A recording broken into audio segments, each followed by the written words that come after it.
Climax പൊളിച്ചു. പടയുണ്ട്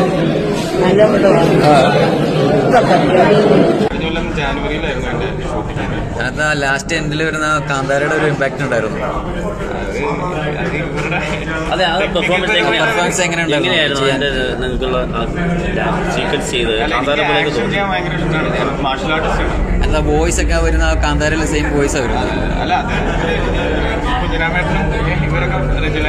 നിങ്ങൾ നാട്യദർബിയിലുള്ള തന്നെയാണോ ആ പെർഫോമൻസ് കണ്ടപ്പോൾ തോന്നിയത്? അതോ തിയേറ്റർ ആർട്ടിസ്റ്റ് ആണോ? അല്ല. പിന്നെ എങ്ങനെയാണ് ഒരു മിമിക്രി നല്ല അഭിനയം തോന്നുന്നുണ്ടോ?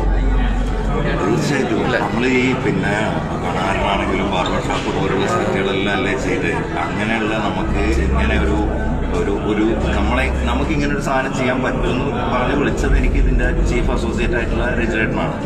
രജിലേട്ടൻ പറഞ്ഞതിന് ശേഷമാണ് കുഞ്ഞിരാമേട്ടനെ പരിചയപ്പെടുന്നത് വരുന്നത്. അപ്പം സംഗതി നിങ്ങൾക്ക് വർക്കായി എന്ന് എനിക്ക് മനസ്സിലായി. അതിൽ ഒരുപാട് സന്തോഷം. കാരണം നമ്മളെ സംബന്ധിച്ചിടത്തോളം ഞാൻ 15 മരണമാസത്തെ ലാസ്റ്റ് ഇറങ്ങിയത് മരണമാസമാണ് ലാസ്റ്റ് ഒരു ജാതകം അതിലൊക്കെ വർക്ക് ചെയ്ത് നാൽക്കോട്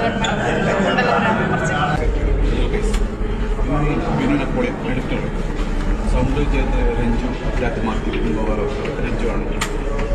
BGM ചെയ്തത് സായൻകുലി. 2 പാട്ട് ചെയ്തിട്ടുള്ള പടങ്ങൾ ഏതൊക്കെയാണെന്ന് അറിയാം. ഞാനിപ്പോൾ റിലീസായേക്കുന്നത് ചാക്കോച്ചൻ്റെ ഓഫീസറിൻ്റെ ഡ്യൂട്ടി, പിന്നെ രാജചിത്രം. നാടോടി കഥയായി ബന്ധപ്പെട്ട് തുടങ്ങുന്ന സിനിമ മാക്കത്തിൻ്റെ മകൻ ഫൈറ്റ് ചെയ്തത് പുലിയാണ് കേട്ടോ. സ്റ്റേറ്റിൽ 3 വർഷം ഫസ്റ്റ് മൂവിയാണോ അത്? സംഭവങ്ങളൊക്കെ അടിമത്തം സംഭവങ്ങളൊക്കെ കാണാൻ പറ്റും. അതൊരു വിഷ്വലൈസ് ചെയ്യുന്നുണ്ട്. കാരണം നമ്മൾ പണ്ട് നമ്മുടെ ഈ മമ്മൂക്കൻ്റെ പടത്തിലേക്ക് മമ്മൂക്കൻ്റെ ഒരു